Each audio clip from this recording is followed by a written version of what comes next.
The mop head hit the floor at exactly 3:17 in the morning, and the sound it made, that soft, wet slap against polished linoleum, was the loudest thing in the world.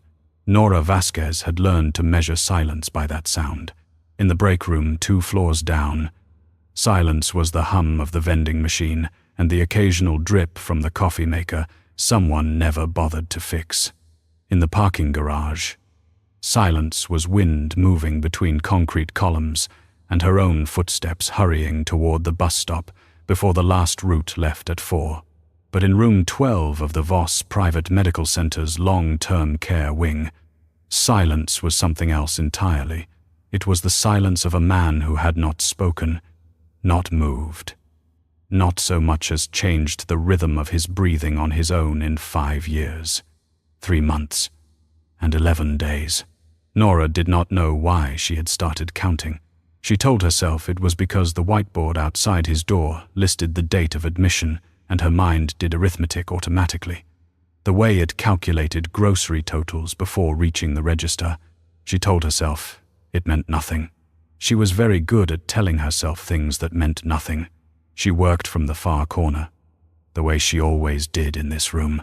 Other cleaners on the night shift started from the door and worked inward. The logical approach, the efficient one. Nora started from the wall farthest from the bed and worked toward the exit, keeping the door in her sightline at all times, keeping her back to the man on the bed for as long as she possibly could.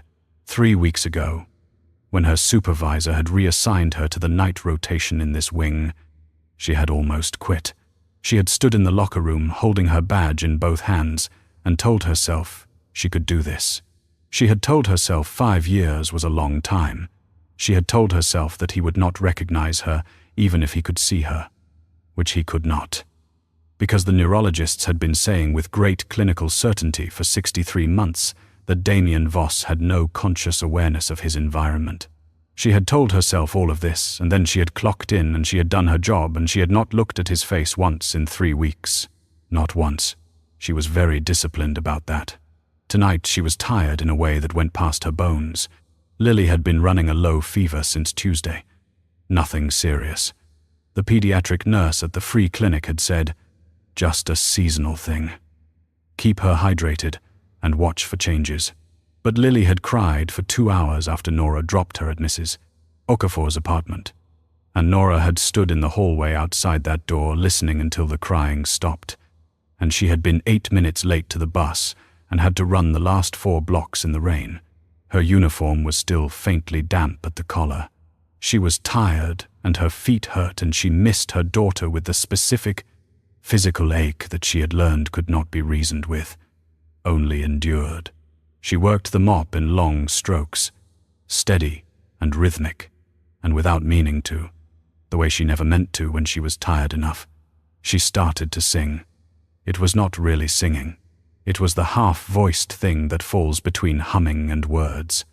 The thing mothers do in the dark when they think no one is listening. The melody was old, and it had no proper title.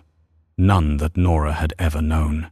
Her mother had sung it in a low voice that smelled like chamomile tea and the particular warmth of a woman who ironed everything, even dish towels, because it was one of the few things in her life she could control. Nora Vasquez had taught Nora the song the same way she had taught her everything else. Not by instruction, but by repetition, by presence, by the assumption that proximity was its own kind of inheritance.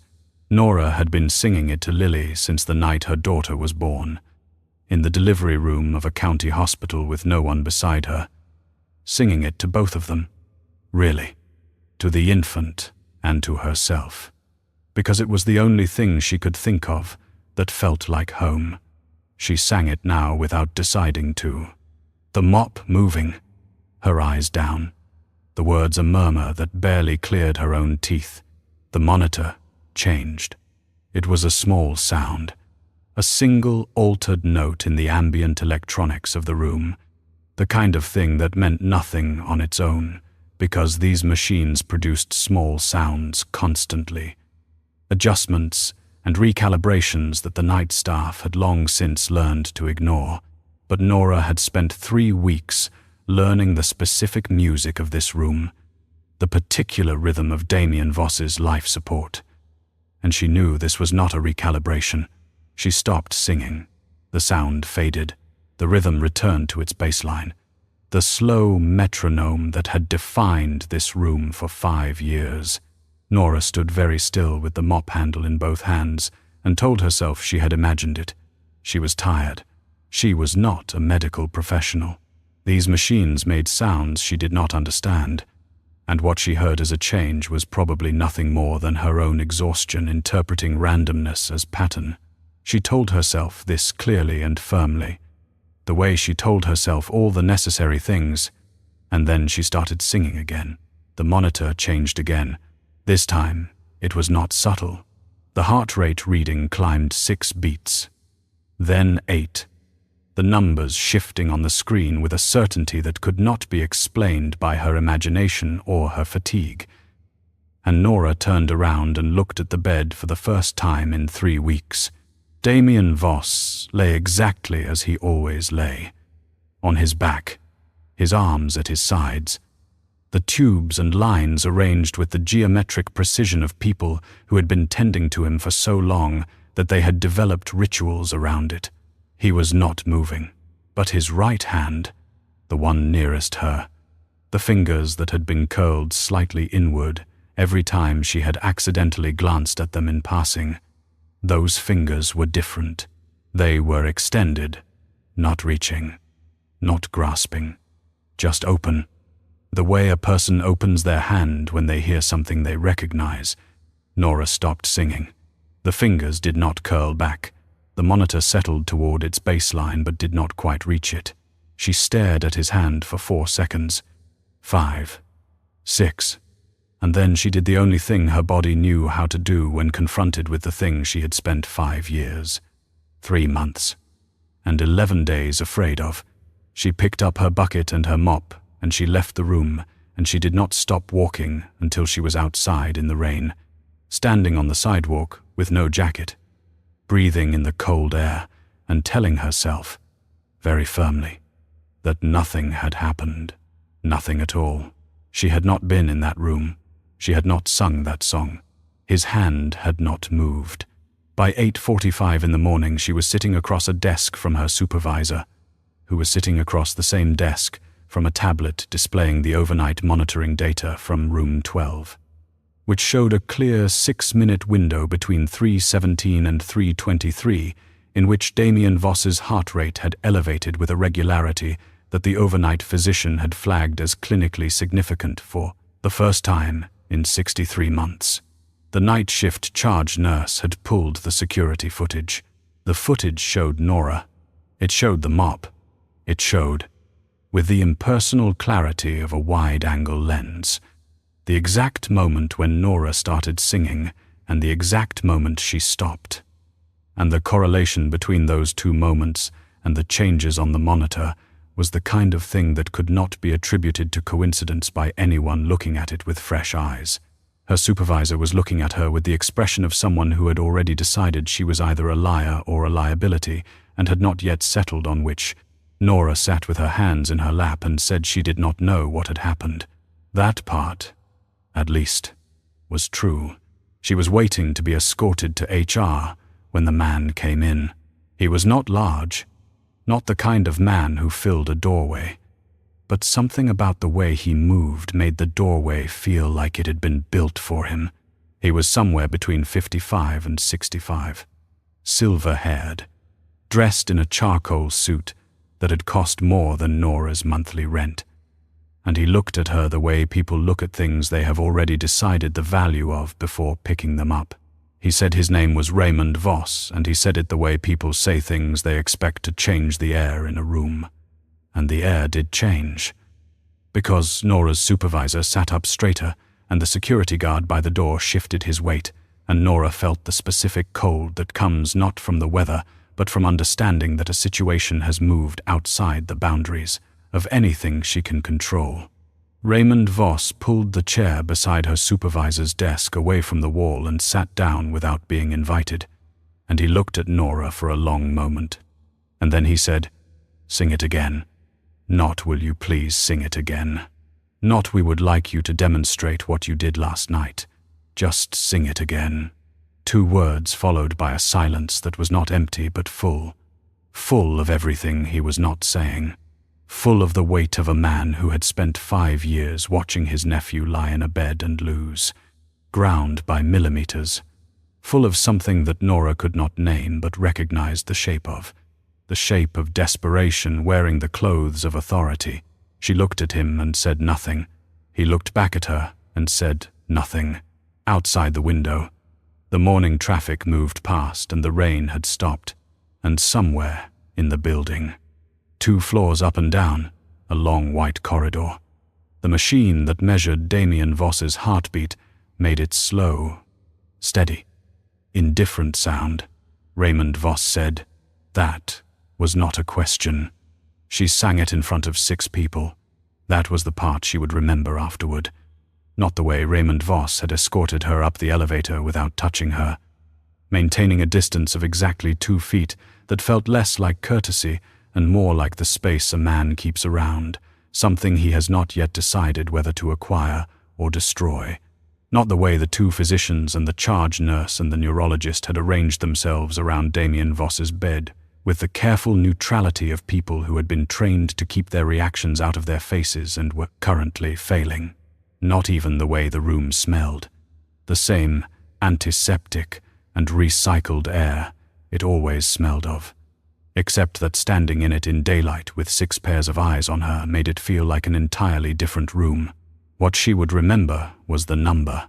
6 people. 6 witnesses to the thing she could not take back. Raymond Voss stood near the window.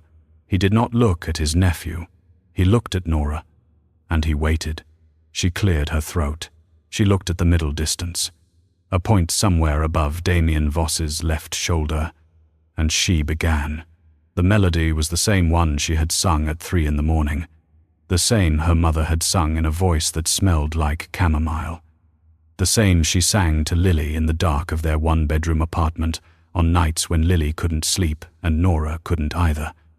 Sitting together on the narrow bed with the streetlight coming through the curtain and the city making its noise outside, and both of them pretending the world was smaller than it was. She kept her voice low. She kept her eyes up. She did not look at his hands. The monitor shifted at the 14th second. She counted. One of the physicians made a sound. A short intake of breath quickly controlled. The neurologist moved toward the screen without appearing to move. The way medical professionals close distance when they need to see something and do not want to alarm anyone in the process. The charge nurse looked at Raymond Voss. Raymond Voss did not look at anything except Nora, and his expression did not change. But something in the set of his shoulders did. Something loosened there that she suspected had not loosened in a very long time. Nora kept singing. She watched the neurologist's face the way she could not watch the monitor, reading the data through his reaction. And what she read there was the specific bewilderment of someone confronting something their education has not equipped them to categorize. Not the bewilderment of confusion, the bewilderment of a framework cracking. At the 20-second mark, Damien Voss's left hand moved. Not the fingers this time, the whole hand. A slow rotation at the wrist, maybe 15 degrees. The kind of movement a sleeping person makes when they are beginning. Very distantly. To surface. The charge nurse said something under her breath that was not a medical observation. The second physician took 2 steps forward and then stopped himself because there was nothing to do yet. Nothing to administer. No protocol for a man in a coma turning his hand toward a sound. Nora stopped singing. She stopped because her voice stopped, not because she decided to. Her throat simply closing the way it does when the thing you have been afraid of for 5 years is happening right in front of you and your body processes fear before your mind does. The hand settled. The monitor began its slow descent back toward baseline. The room held a silence that was completely unlike the silence of 3 in the morning and completely unlike any other silence Nora had ever been inside. Raymond Voss said, "Again, I need to go." Nora said, My shift ended 4 hours ago. I have a daughter I need to get to. Your shift, Raymond Voss said, ended when I say it ended. I don't work for you. He looked at her steadily. You work for Voss Medical Center, which is owned entirely by the Voss Family Trust, which I administer. He paused to let that settle. You work for me. Nora said nothing. The neurologist was looking between them with the expression of a man who has wandered into a conversation operating on rules he does not know. One of the physicians had moved to the bedside chart and was writing something with the deliberate focus of someone choosing not to witness the other thing happening in the room. Raymond said, I want you on this floor every evening, 6 to midnight. You'll sing for 1 hour, from 7 to 8. You'll be paid double your current rate, effective immediately, and your medical benefits will be upgraded to the family tier plan. He said it the way people recite terms they have already decided are final. Your daughter, if she requires care during those hours, will be provided a vetted caregiver at the family's expense. No, Nora said. Raymond Voss looked at her the way she imagined he looked at things he found mildly interesting for the wrong reasons. No, I won't do it. May I ask why not? She had prepared for many versions of this conversation in the elevator, in the 3 minutes between the ground floor and the 5th, constructing and discarding answers, searching for one that was true enough to be convincing and vague enough to be safe. What she had arrived at was the answer that was simplest and therefore most defensible. Because I don't understand what's happening, she said, and I'm not comfortable being part of something I don't understand. Raymond studied her for a moment. Then he said, Triple, this isn't about money. It's always about money, he said, without cruelty, for people in your position. There it was, the sentence that told her exactly what category she occupied in his understanding of the world, what assumptions he had assembled around her before she had opened her mouth. And Nora felt the familiar heat of it move through her and then pass, because she had learned a long time ago that indignation was a luxury with a price she couldn't afford. She said, I have a daughter. She's 4 years old. I can't leave her with strangers every evening. I can't disrupt her routine on the basis of something I can't explain to her. Something shifted in Raymond's face. Not softness. Exactly. More like the adjustment a chess player makes when the other side produces an unexpected piece. The caregiver would be fully vetted, he said. References, background checks, whatever standards you require. She could come here, to your daughter's home, so the child's environment is not disrupted. The family would cover all costs. I said no. I heard you. He picked up the chair from beside the window and moved it to the foot of the bed. Not threateningly, just repositioning. The casual rearrangement of a man who moves through spaces as though they already belong to him. He sat down and crossed one leg over the other. Let me be direct with you. Miss Vasquez, my nephew has been in that bed for 5 years. The best neurologists in the country have been in this room. We have tried every intervention, conventional and otherwise, that has any scientific basis, and a number that don't. In 5 years, his condition has not improved. Last night, in 6 minutes, you produced the first measurable neurological response he has had since the night he was admitted. He paused. I am not a sentimental man. I am not asking you to save his life out of the goodness of your heart. I am offering you a business arrangement with terms that are, by any reasonable measure, generous. If you have a counter-offer, I'm listening. Nora looked at her hands in her lap. She thought about Lily's fever, which was minor, but which the pediatric nurse had said to watch. She thought about the water bill she had been managing by paying every other month, alternating with the electric, a system that worked until both came due at the same time. She thought about the cost of the antihistamines Lily needed every spring, and the school supplies she would need in the fall, and the pair of shoes she had been holding together with a strip of electrical tape for 6 weeks. She thought about all of that, and she looked at the man on the bed, at the arm closest to her, at the wrist, at the hand, and she saw the ring. She had not seen it before. In 3 weeks of working this room, she had kept her eyes down, and in those 3 weeks, she had looked at the floor and the baseboards and the underside of the equipment trays, and she had not once let herself look at his hand. But she was looking now, and the ring was there, on the 4th finger of his right hand. A wide band of white gold with a raised crest, and along the inner edge, visible because the hand was turned slightly outward, a line of engraved letters in a style she had seen exactly once before in her life. The letters were too small to read from where she stood, but the style, the particular way the curves of the script intersected, the flourish at the capital, she did not need to read them. She knew that style because she had spent hours as a child tracing it with one fingertip, on the back of a photograph her mother kept in a wooden box under the bed. The only photograph Nora Vasquez had ever kept of the man whose name she would not speak. The ring in the photograph was on the right hand of a man whose face was turned slightly away from the camera, half shadowed. The ring, the most identifiable thing about him. The ring on the 4th finger of the right hand of Damien Voss was the same ring, Natiu certain of it, with the same certainty she had about almost nothing else in her life. She held on to the bed rail, not dramatically. She moved her hand to it, the way someone moves their hand to a wall in the dark, for orientation, for the simple information that something solid is there. She breathed. The ring did not change. The room did not change. Raymond Voss was saying something about terms and schedules that she was no longer hearing because she was looking at the ring, and from the ring she moved her gaze, slowly, unavoidably, to the face she had not allowed herself to look at for 3 weeks. He was younger than Raymond, significantly, probably mid-30s, beneath the attrition of 5 years unconscious. His features were arranged with a precision that felt almost architectural.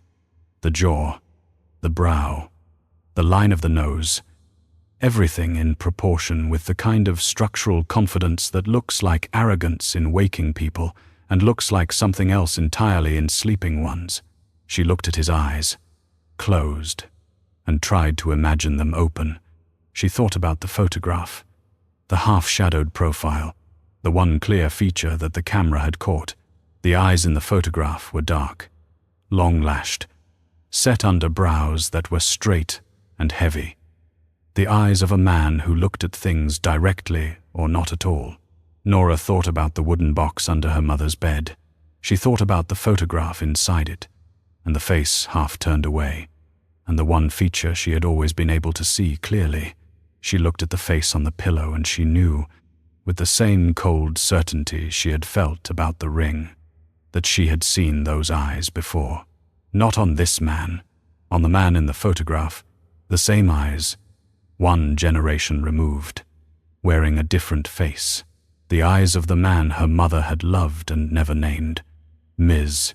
Vasquez. Raymond's voice was measured, patient, in the way of a man who has learned to use patience as a form of pressure. "I'll need your answer." Nora released the bedrail. She straightened. She thought about Lily at Mrs. Okafor's apartment, running a low fever and asking for her mother in the particular way she had when she was sick, not crying, just repeating the word in a small, regular voice, the way a bell rings to mark the passing of something.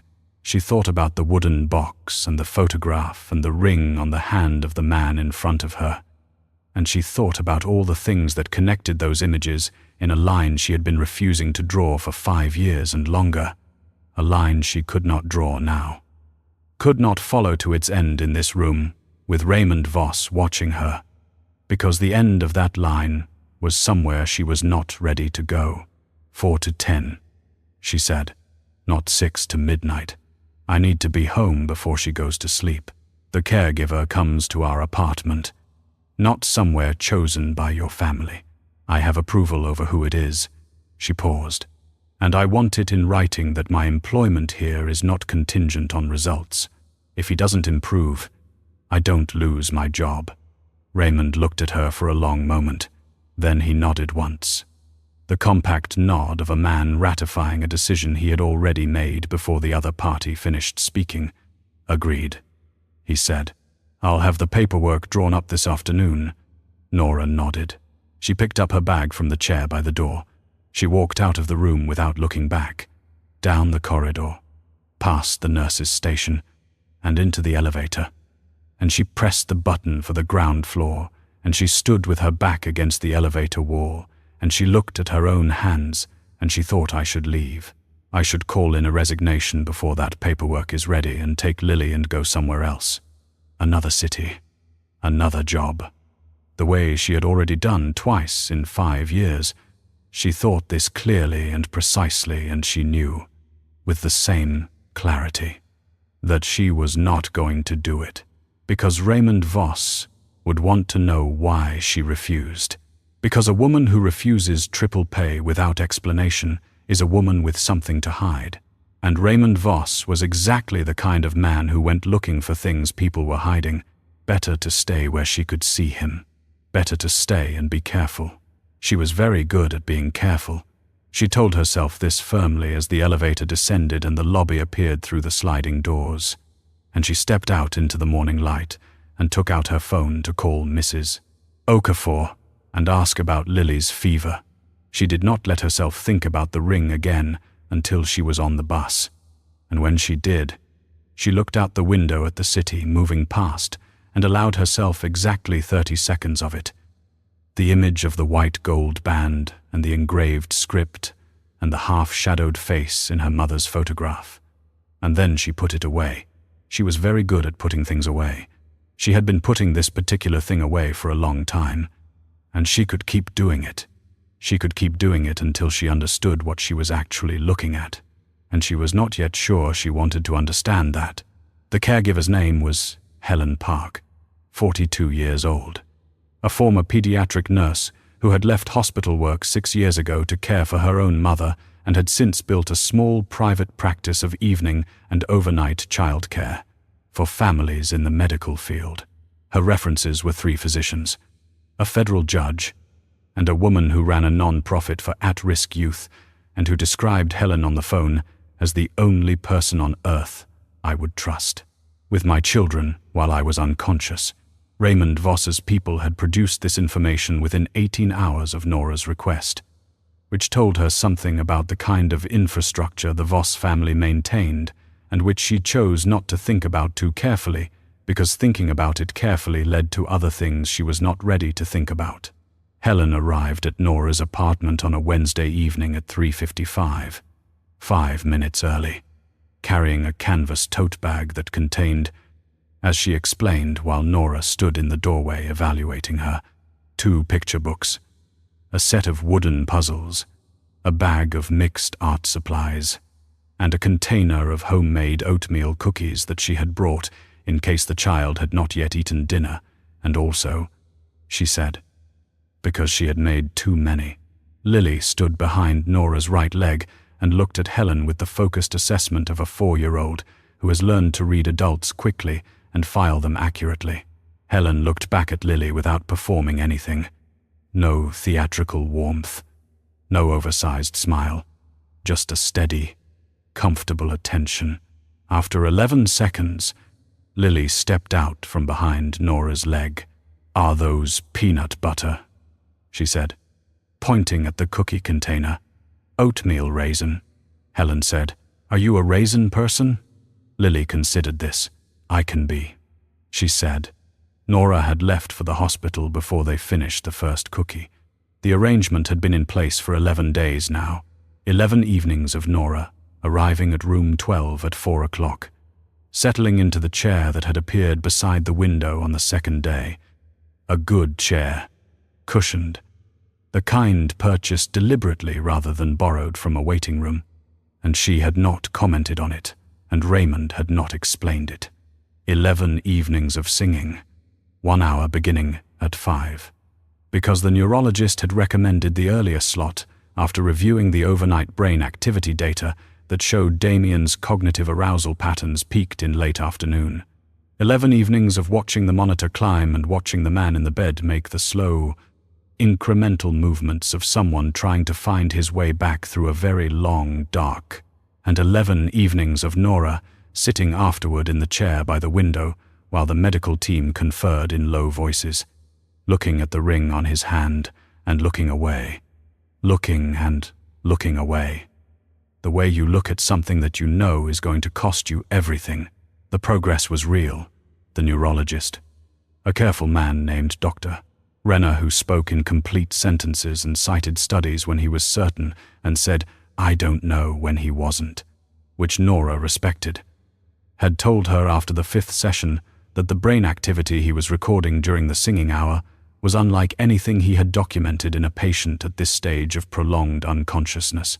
He used the word unprecedented twice and then caught himself and replaced it with clinically unusual both times, as though unprecedented implied something he was not yet willing to imply. Damien Voss tracked sound now. His head did not move, but his eyes moved beneath the closed lids.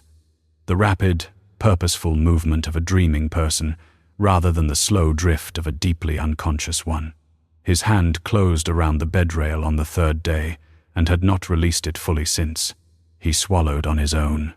These were small things, each of them, but they accumulated the way small things do when they are moving in one direction, and the direction was toward.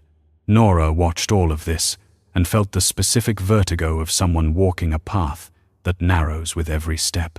On the 12th day, she brought Lily. She had not planned to. Helen had called at 3:30 to say she was running 20 minutes late. A family emergency. Minor. She was sorry. She would be there by 4:15. 4:20 at the outside.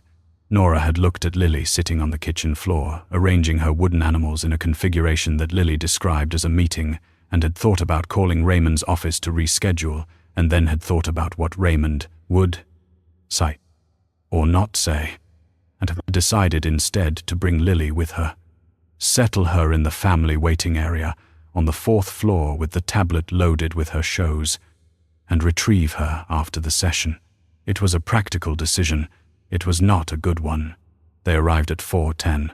Lily, who had inherited from someone, Nora tried not to think about a quality of absolute physical fearlessness, combined with a total disregard for any instruction that conflicted with her current objective, lasted in the waiting room for approximately 7 minutes before she located the door to the corridor and opened it.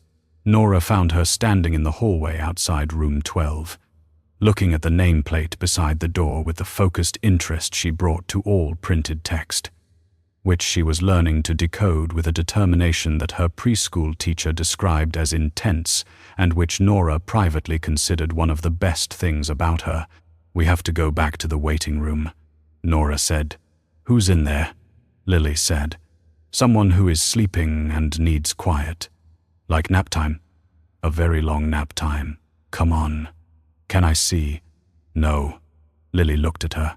Lily had a way of looking at her that Nora had learned to recognize as the precursor to a line of questioning that would not end until something true was said. "Why not?" Lily said. "Because he needs privacy." "Is he sick?" "Yes." "Can you make him better?" Nora paused in the way she paused when Lily produced a question that was too accurate to answer quickly. "I'm trying," she said.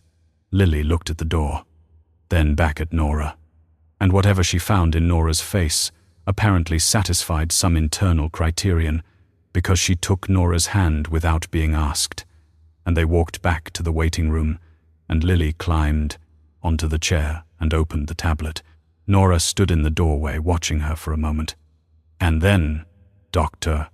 Renner appeared from the elevator and said hello to Lily with the automatic warmth of a man who is comfortable with children. And Lily said hello back and Dr. Pride. Renner glanced at Lily and then looked again.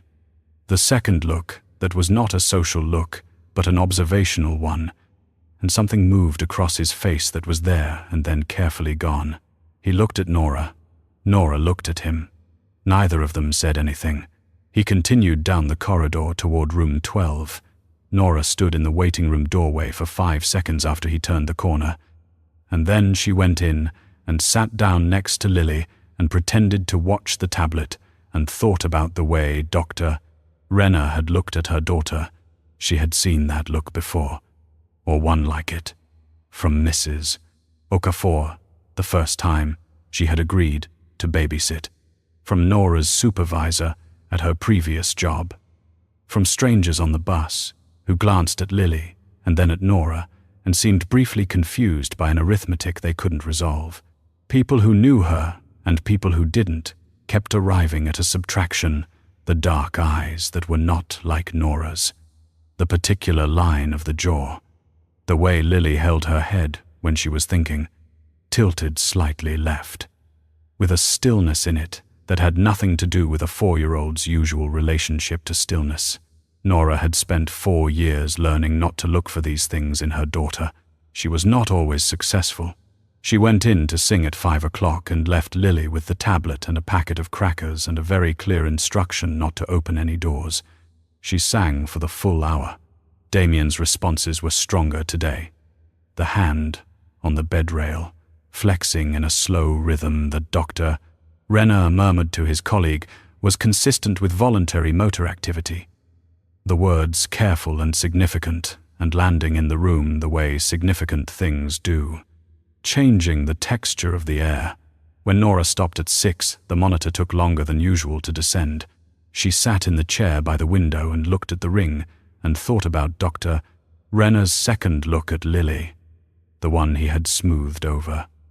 And she thought about what he had seen there and what she had been refusing to name for 4 years and what she was going to do about any of it. And the answer to the last question remained, as it had always remained, the same nothing. She was going to do nothing. She was going to continue to be careful and continue to be present and continue to watch Raymond Voss from the corner of her eye and continue to sing and then go home to Lily and make sure the door was locked. She discovered the surveillance on the 8th day. It was not sophisticated surveillance, or rather, it was sophisticated in the way all Voss operations were sophisticated, meaning it was thorough and professional and almost invisible. Almost being the relevant word because Nora had learned to notice things in the years since she had understood what kind of life she was living. The man with the newspaper near the bus stop who was there 3 mornings running. The car she did not recognize parked 2 buildings down from her apartment on 2 non-consecutive evenings. A phone call from an unknown number that rang twice and disconnected, the twice being specific, the timing of it consistent. She catalogued these things without changing her behavior, because changing behavior was itself a signal, and she was very careful about signals. She said nothing to Raymond. She watched him instead. In the 15-minute window before she began singing when he was sometimes in the room, learning the grammar of how he occupied space, the way he looked at his phone when information arrived that he considered important, and the way he looked at her when he thought she was not looking at him, which was the look of a man who is reassessing a calculation. She noted when he was reassessing. She noted what had occurred in the hours before those moments. She was building a picture with the patience of someone who knows the picture is going to be ugly and is building it anyway, because you cannot protect yourself from something you have not fully seen. On the 14th evening, she arrived home at 10:23 to find Helen Park in the kitchen doing a crossword puzzle and Lily long asleep. And she checked on Lily the way she always checked on her. Standing in the doorway of the small room that held Lily's bed, and Lily's wooden animals arranged on the windowsill, and Lily's drawings taped to the wall. The drawings that were mostly horses and suns, and one recurring image that Lily called the tall man, and which she had been drawing for 2 years. Always the same outline, angular and dark, standing in the middle of whatever else was happening in the picture. Nora had never asked about the tall man. She had told herself it was a child's abstract construct. The visual grammar of a story Lily was telling herself about something she'd seen or dreamed. She looked at the drawing nearest the door tonight, the tall man standing in a field of yellow grass with a sun behind him, his face a blank oval. and she thought about what a face like that would look like with features in it. And then she stopped thinking about that and went to make tea. When Helen left, Nora sat at the kitchen table with her tea and the wooden box she had retrieved from the closet shelf. She opened it. Inside the photograph, face down, as she always kept it, 2 letters in her mother's handwriting, addressed to no one, never sent, a string of small coral beads, and the folded page from a newspaper, yellowed now, that she had cut out 5 years ago in the kitchen of a different apartment in a different city. She did not need to unfold it. She knew what it said. She had read it enough times in the year after she had found it that the words had settled into something like scar tissue, present and numb at once. Damien Voss, Saint-Gilles, heir to the Voss family enterprise, was found unresponsive late Thursday, following what sources describe as a targeted shooting. He was transported to Voss Private Medical Center, where he remains in critical condition. The article had included a photograph. She had recognized him immediately. The man from the night in the rain. And she had sat with that recognition for 6 days before she had found the other photograph, the one of her mother's, the one with the ring. And she had begun to understand what she was actually looking at. She turned over the photograph now, the man half turned away from the camera, the ring visible on his right hand, the eyes that she could see even in profile, the particular angle of the jaw. She picked up her phone and opened the photo she had taken on the 3rd evening, the one she had taken when she was not thinking clearly, when the resemblance had hit her again from a new angle and her hand had moved before she could stop it. She looked at both images side by side, the photograph from the wooden box and the image on her phone screen, and she said it out loud, quietly, to the empty kitchen and to herself and to the part of her that had known for a long time but had required the saying in order to be real. His father, she said. That's his father. She set the phone down. She looked at the ceiling. She thought about what that meant for every other thing she knew, and she held the full weight of it for the first time without flinching, without putting it away, without telling herself a more manageable story. She let it be exactly as large and exactly as terrible as it was. And then she closed the box and put it back on the shelf and washed her cup and turned off the kitchen light and went to stand in the doorway of Lily's room one more time, looking at her daughter asleep among the animals and the drawings, the tall man standing in his field of yellow grass. And she thought, I don't know what I'm going to do. She thought, I have to figure out what I'm going to do. She thought, not for the first time and not for the last, I am so tired of running. And I am so afraid of what happens when I stop. It happened on a Tuesday, at 5:47 in the morning. Nora had not been scheduled to be there. Her hours were 4 to 10. The arrangement Raymond had signed off on, the one she had negotiated with the precision of someone who understood that every boundary she failed to set would simply cease to exist. But Dr. Renner had called her at 4:15 in the morning, something he had never done. And she had heard in his voice the specific quality of a man who was trying to be professionally measured about something that was making him not professionally measured at all. He said the overnight readings were unlike anything from the previous 3 weeks. He said Damien's brain activity had reached a threshold that he did not want to characterize over the phone, but that he would like her to come in if she was willing. He said the word willing twice, carefully, the way people say things they want on the record. She had looked at the ceiling of her dark bedroom for 4 seconds, and then she had gotten up. She left a note for Helen, who slept in the armchair on nights when Nora was called in late, and she had taken the pre-dawn bus across the city with her coat pulled over her pajamas, and she had arrived at room 12 at 5:23 to find Dr. Renner and his overnight resident standing on either side of the bed, looking at the monitors with the focused stillness of people watching something they cannot look away from. The readings were extraordinary. Even Nora, who was not a medical professional and had learned to read these numbers the way you learn the weather in a place you live long enough, could see that they were extraordinary. The lines that had spent 5 years moving in the slow, flat patterns of deep unconsciousness were moving differently now, faster, with a complexity in their variation that looked, she thought, like the difference between a road and a city. She sat in her chair by the window. Dr. Renner nodded at her and she began. She was 7 minutes into the song when it happened. She knew the exact moment, not because she was watching him. She had learned by now to sing with her eyes on the middle distance. The point above his left shoulder that she had claimed as her fixed point in this room. But because Dr. Renner said her name, he said it in a voice she had never heard him use, a voice stripped of all its careful clinical management. And she looked. Damien Voss's eyes were open, not the half-open of a patient cycling through consciousness, not the unfocused drift of someone surfacing from sedation. Open and directed. He was looking at the ceiling for the first 2 seconds, with the expression of someone trying to locate themselves in a space they remember but cannot immediately place. And then his eyes moved and they found her. They were dark, as she had known they would be, and long-lashed, and set under straight, heavy brows.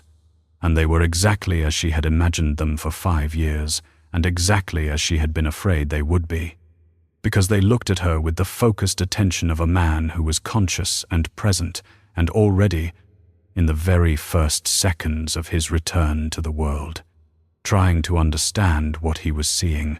She stopped singing. She had not decided to stop. Her voice simply stopped, the way it had in the first session. Her body processing something before she could. The room went very quiet. Dr. Renner was already moving, calling for his resident, reaching for the assessment protocol, the standard questions. Can you hear me? Can you tell me your name? Follow my finger. The small, careful architecture of testing a mind that has been away. Nora sat in her chair and did not move. Damien Voss answered the questions. His voice was rough with 5 years of disuse, barely more than a whisper, but he answered them correctly. Name, date of birth, approximate, last memory, approximate, and the resident was writing very fast, and Dr. Renner was maintaining his professional composure with visible effort, and Nora sat in her chair and watched the man who was looking at her between every question. Brief glances that he pulled back each time. Dr. Renner redirected him, as though he was trying to hold her in his peripheral vision in case she disappeared.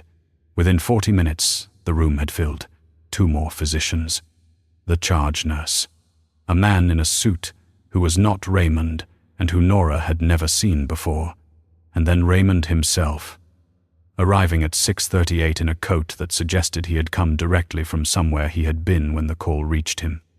A dinner, perhaps, or a meeting, something that kept late hours. He stood in the doorway and looked at his nephew, awake for the first time in 5 years, 3 months, and 11 days, and whatever crossed his face in that moment was complex enough that Nora could not name it. Not simple relief. Something more layered, something that moved in more than one direction at once. Nora was asked, politely, by one of the physicians, whether she would mind waiting in the family lounge while the medical team completed their initial assessment. She minded significantly, because the family lounge was where Raymond Voss would find her without witnesses. But she went. She sat in the room with the good chairs and the bad coffee machine and the window that looked out on the parking structure, and she sat with her hands in her lap, and she thought with a clarity that was very close to calm about what was going to happen next. Damien Voss was awake. He was coherent. He had answered every question correctly, and looked at her in a way that said he intended to ask his own questions as soon as the physicians were done asking theirs. Whatever she had imagined doing, whatever plan she had been assembling from the edges inward for 3 weeks, whatever runway she thought she had, was gone. The clock she had been managing had run out in a Tuesday morning at 5:47, and there was nothing to do now except decide how she was going to stand when it reached her. She was still deciding when Raymond came in. He sat down across from her, not beside her, A cross. The geometry of a negotiation. He was carrying a folder. Slim, dark blue. The kind of folder that contains a document rather than notes. He set it on the table between them and folded his hands on top of it and looked at her for a long moment. And she looked back, and neither of them said anything. And then Raymond said, "Shall I tell you what I know?" "If you like," she said. He told her. He told her in the measured way he did everything, without emphasis, without drama. Fact, following fact, the way stones are placed, each one load-bearing. He told her that his investigators had confirmed her mother was Elena Vasquez, born in the city 31 years before Nora, who had worked for 2 years as a private secretary at the Voss Group's regional office and had left abruptly in the spring of a year that Nora could calculate without his help. He told her that during those 2 years, Elena Vasquez had had a relationship with Victor Voss, Raymond's older brother, Damien's father, who had been at that time recently widowed and not yet remarried. He told her that Victor Voss had ended the relationship, that Elena had not contested this, and that she had left without making any claim or filing any documentation that would have established a legal relationship between herself and the Voss family. He told her that Elena Vasquez had given birth to a daughter the following year and had raised that daughter alone and had died when the daughter was 15. He told her that on the basis of the available documentation and the evidence of Nora's own features, which were consistent with the Vasquez maternal line and also with something else, something he left unnamed, but that hung in the air between them with the weight of a named thing. He had concluded that Nora was Victor Voss's biological daughter, which made her Damien's half-sister. He said it the way he would have said a quarterly report number, a fact among facts. The emotional weight of it, something he had apparently processed in advance and filed where it could not disturb his delivery. He opened the folder. He placed the document on the table and turned it so it faced her and slid it across. It was 4 pages, dense with language that she read quickly because she had learned a long time ago to read documents quickly, never to sign anything she hadn't read, and what the document said, in the elaborate architecture of legal prose, was that in exchange for her complete and permanent silence regarding her biological relationship to the Voss family, her relationship to Damien Voss specifically, and any and all matters arising from or related to the foregoing, she would receive a lump sum payment, a figure in the lower right corner of page 2 that was large enough that she had to read it twice, and that she and her daughter would be relocated at the family's expense to a city of her choosing, where their safety and privacy would be guaranteed by the family's ongoing commitment to the terms of this agreement. "You'll want time to read it," Raymond said. "I've read it," Nora said. "You'll want time to think. I know what it says. It protects you," Raymond said. "Both of you. Whatever your current circumstances, this would change them substantially. Your daughter would have security. You would have options you don't currently have." He paused. "I'm not asking you to pretend the situation is other than it is. I'm asking you to understand that the situation, as it is, has implications that extend beyond the two of you. Implications for the family, for the business, for Damien." He said the last word with a flatness that was too flat to be accidental. "He has just returned from 5 years away. He will have enough to manage without also managing this." Nora looked at the document. She thought about Lily at home asleep. Lily drawing the tall man in his field of yellow grass. Lily saying "I can be" when asked if she was a raisin person. She thought about the lump sum on page 2, and the apartment it could buy, and the school it could send Lily to, and the years of antihistamines and shoes it would cover, and all the bus rides in the rain it would make unnecessary. She thought about all of that, clearly, without sentiment, because sentiment was something she could not currently afford. She picked up the pen that Raymond had placed near the document and she held it and she thought about her mother, and the wooden box and the letters addressed to no one that had never been sent.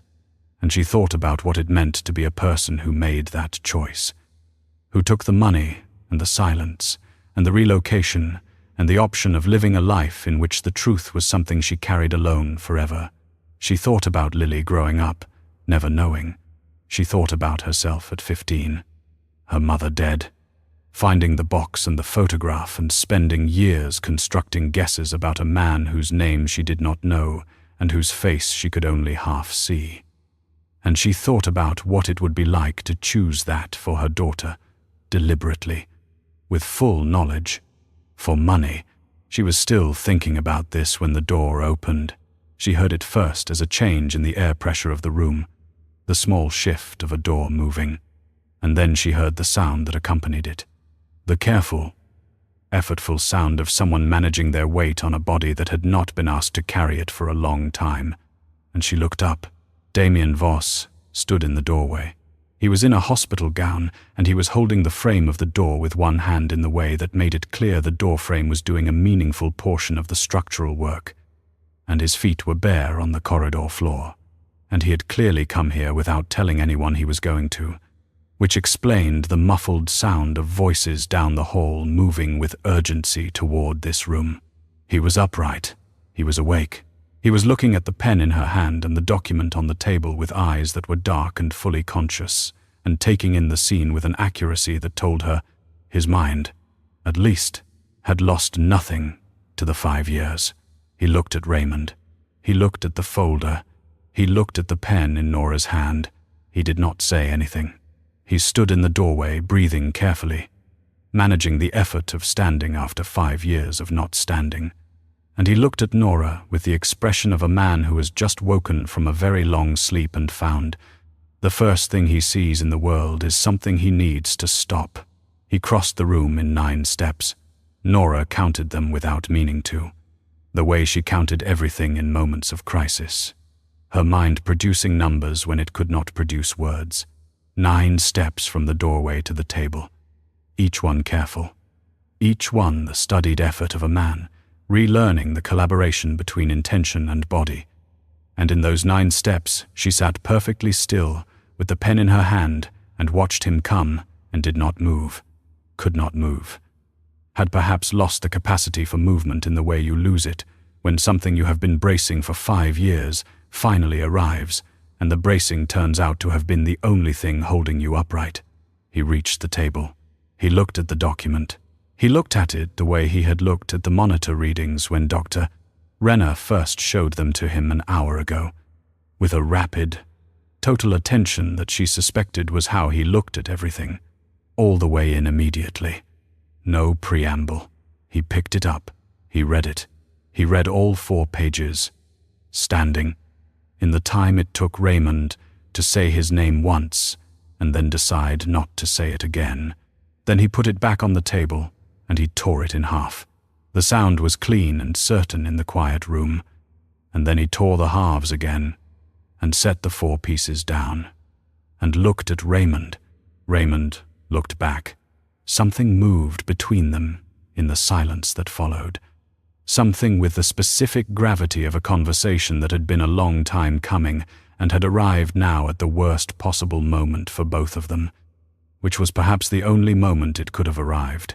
Nora set the pen down on the table. "You're not well enough to be out of bed," Raymond said. "I'm aware," Damien said.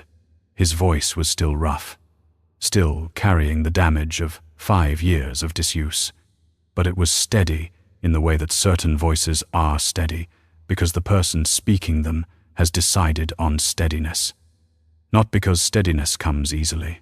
"Sit down, Raymond." "Damien, sit down." Raymond sat. It was, Nora thought, the most significant thing she had seen in this room, including a man waking from 5 years of sleep, because Raymond Voss sat down when he was told to, and the telling had come from a man who was standing barefoot in a hospital gown 9 days after regaining consciousness. And the sitting told her everything she needed to know about the actual architecture of power between them, which was not the architecture she had been assuming for 3 weeks. Damien looked at her then, properly, with the full attention he had been directing at the document, and she looked back. and they regarded each other across the small table in the family lounge, with the weight of everything between them and the particular awkwardness of two people who have no established language for what they are to each other. "I don't know your name," he said. "Nora," she said. "Nora Vasquez." Something moved across his face at the name. Not recognition, not quite, but something close to it. The way a person responds to a word in a language they once knew and have half forgotten. "You were the one singing," he said. "Yes, I heard you," he said. "I want you to know that. Wherever I was, I heard you.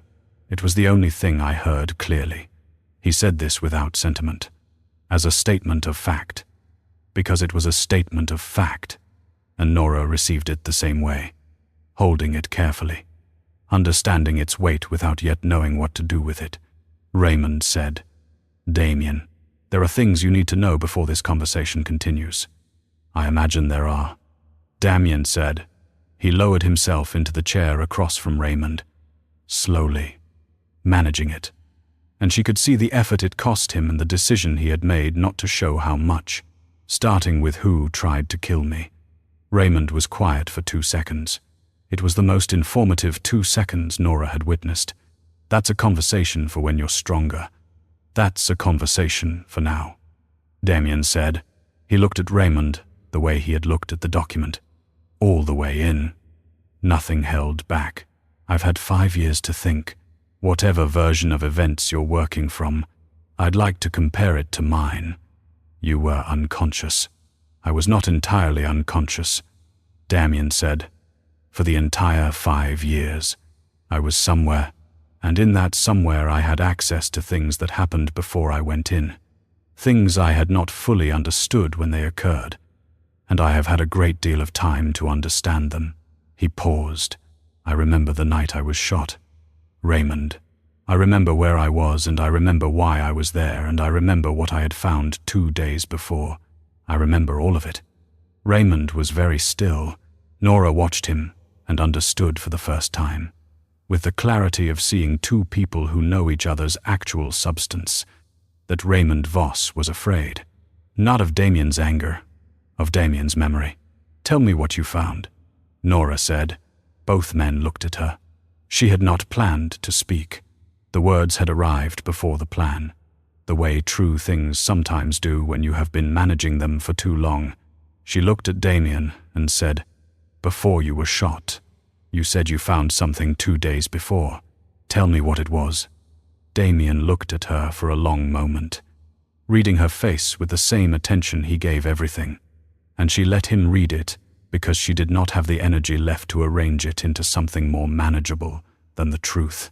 He said, "Financial documentation, transfers out of the family trust, structured to obscure origin, routed through 3 intermediary accounts and into a holding company that Raymond controls independently of the family oversight structure." He said it evenly, each word precise. It was enough to establish that money was leaving the trust in amounts large enough to matter and in patterns deliberate enough to be intentional, and that the only person with both the access and the motive was sitting across from me at dinner twice a week. He had not looked away from Nora. 2 days later, someone who knew my schedule and my route put a bullet in me. Raymond said, "You can't prove." "I couldn't prove it then," Damien said. "I can now. Because whatever else you've been doing for 5 years, you've been continuing. And I have people whose sole function is to document things I will eventually need to prove." He said this with the calm of a man stating a fact he has been sitting with for a long time. "The documentation exists. I would like you to know that before we continue." The room was very quiet. Nora looked at Raymond Voss and thought about the surveillance and the folder and the document and the relocation offer and the money on page 2. And she thought about all the ways in which a man with something to hide arranges the world around the hiding. Every action a form of maintenance. Every kindness a form of control. She thought about Raymond watching Damien lie in that bed for 5 years and continuing. And she thought about what that required a person to be. Raymond said, carefully, What do you want?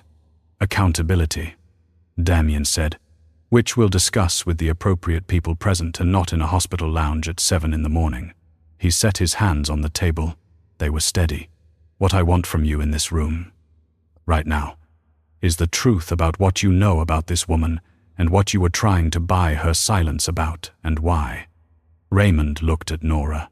He looked at her the way he had looked at her on the first day, with assessment, with the calculation of costs and values, and she could see him arriving at the same conclusion he always arrived at, that the truth was now cheaper than the alternative.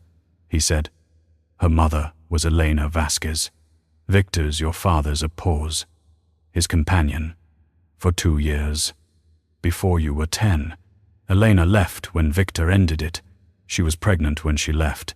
He didn't know, or chose not to know, which amounts to the same thing in terms of outcome. Another pause.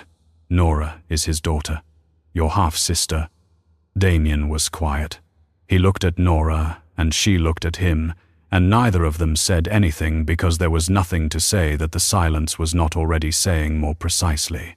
He had her eyes, she thought, or rather they had the same eyes, the same origin, worn differently on 2 different faces, and she had spent 5 years not looking at him, and now she was looking and she could not look away. There's more, Raymond said. His voice had changed, not softer, something else.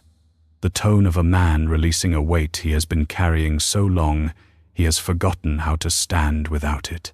The child. Nora went very still.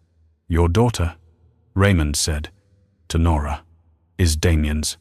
The sentence landed in the room and stayed there. Damien turned to look at Raymond with an expression that she could not read at first, and then could, because she had spent 3 weeks learning his face in sleep, and this was its waking equivalent. The expression of someone processing something that is simultaneously impossible and, in some interior way he has not yet examined, already known. The night before I was shot, Damien said slowly, there was a woman. I was at the secondary building on Crest Street. There was a woman in the building. She was. He stopped, reorganizing. She helped me. I had been drinking. I was not in a good state. She was. He looked at Nora, and she watched him arrive at the recognition. Not from memory of her face. It was dark. He had not seen her clearly, but from the accumulation of everything in this room. The name, the song, the timing, the child, each piece interlocking with the next, the way a sentence resolves into meaning only at the final word. It was you. Yes, Nora said. You knew, he said. Not an accusation, a question wearing the shape of a statement. I knew you were shot 2 weeks after. I saw the article. I recognized your photograph. She said it flatly, accurately, the way she had learned to say difficult things over the years, without decoration, because decoration made them harder to hear and she needed this to be heard. I found my mother's photograph the same week, the ring on your hand, your father's face in yours. I understood what the connection was, and you said nothing. I ran, she said, which is what I do. She said it the way she had said it to herself in the kitchen, without defense, without apology. The same clear-eyed accounting. I moved. I had Lily. I moved again. I told myself it was protection, for hair, for both of us. A pause. I was protecting myself from whatever this was going to be. Damien looked at her for a long time. He said, "What's her name?" "Lily." "How old?" 4. He absorbed this. She watched him absorb it, watched it move through him in stages. The information, and then the meaning of the information, and then the years of it. 4 years of a person existing in the world that he had not known about. 4 years of a child drawing a tall man in a field of yellow grass, without knowing why the image kept arriving. He said, "Is she?" and stopped. He said, "Is she well?" The question was so carefully small, so precisely limited to what he had the right to ask at this moment, that Nora felt something shift in her chest. Some structure she had been holding rigid for 5 years, shifting the way ice shifts at the end of winter. Not breaking, just beginning to move. "She's well," she said. "She had a fever last week." "Minor. She's fine. She's very—" She paused because she was not sure what word to use. There were too many accurate ones. "She's very herself," she said. "She has your eyes." Damien was quiet for a moment. Then he said, "I'd like to meet her, when you're ready, at whatever pace you decide." He said it looking at her directly, holding nothing back, not because of the family, not because of what it means legally or structurally or for any reason Raymond would put in a document, because she exists and I would like to know her. If she'll let me. He paused. "And because it seems like you've been doing this alone for a long time, and I would like that to stop. If you'll let me." Nora sat with this. She sat with the full weight of it. The offer, underneath the offer, which was not about money or documents or relocation or silence, which was the thing she had never been offered and had stopped expecting. She thought about Lily saying times I can be times about raisins. Lily taking her hand in the corridor outside room 12. Lily drawing the tall man whose face was a blank oval because she had never had the information to fill it in. She thought about her mother's letters, addressed to no one, never sent. The shape of what Nora Vasquez had chosen not to ask for. The silence she had maintained to protect a dignity that the asking would have cost. And she thought about whether that was what she wanted for herself, whether that was what she wanted for Lily. Raymond said, "The situation still has implications for the family's public." "Raymond," Damien said, without raising his voice, "I'm going to need you to stop talking now." Raymond stopped talking. The investigation that followed took 11 weeks. Damien's documentation, accumulated over 5 years by people whose discretion was a professional requirement, was thorough. Raymond Voss resigned from the family trust on a Thursday morning and was met by 2 federal agents in the parking structure of the building he had been using as a secondary office, which was the same building on Crest Street where 5 years earlier Damien had met a woman in the rain, and neither of them had known yet what that meeting would cost or what it would eventually mean. Raymond did not contest the documentation. He had known, perhaps for some time, that the documentation existed. He had been managing against it, as he managed against everything, with the assumption that control was infinite if you applied it correctly and early enough. He had been wrong about that, as he had been wrong about several things. The DNA confirmation came back on a Wednesday. Nora sat in Dr. First, Renner's office, and read the results, and felt not surprise, but the specific relief of a person who has been holding a truth without official permission to hold it, and has finally been given that permission. Damien received his copy in the rehabilitation wing, where he had been for 6 weeks, learning again to walk without a jaw frame, to stand without planning each step. He called her that evening. They talked for 40 minutes, mostly about Lily, a little about Elena, and once, briefly, about the night on Crest Street, which they addressed with the care of 2 people who understand that the past can be acknowledged without being relitigated, that what happened in ignorance, and cannot be unmade, and does not need to be. He did not tell her it was not her fault that she ran. She did not tell him it was not his fault that he did not look for her. Some things are understood without the saying. He met Lily on a Saturday afternoon in early autumn. Nora had told Lily that there was someone she was going to meet, someone who was family, and Lily had asked what kind of family, and Nora had said the kind that takes time to explain, but that she would explain all of it, and Lily could ask as many questions as she wanted. Lily had considered this and said, "Okay." Lily approached most things this way, with a brief assessment followed by a provisional acceptance, which Nora had always considered one of her better qualities. They met in the small garden outside the rehabilitation center, which was where Damien was doing his afternoon walking, and Lily looked at him for a long moment when Nora introduced them. The focused assessment she gave everything. And then she said, "You have the same eyes as me." Damien looked at her. He said, "I know. That means we're related." Lily said, "Yes." "How related?" Lily said. There was a pause. Nora watched Damien consider this. Consider the available true answers and the available manageable answers, and she watched him arrive, without apparent difficulty, at the one that was both. "Very," he said. Lily absorbed this with the equanimity of a person for whom the world is still large enough that very related is simply one more fact among many facts. None of them yet weighted with the meaning that accumulates over years of knowing what things cost. She said, "Okay." And then she said, "Do you want to see my drawing of you?" and took a folded piece of paper from her coat pocket and handed it to him. He unfolded it. The tall man in a field of yellow grass. The sun behind him. His face a blank oval. He looked at it for a long time.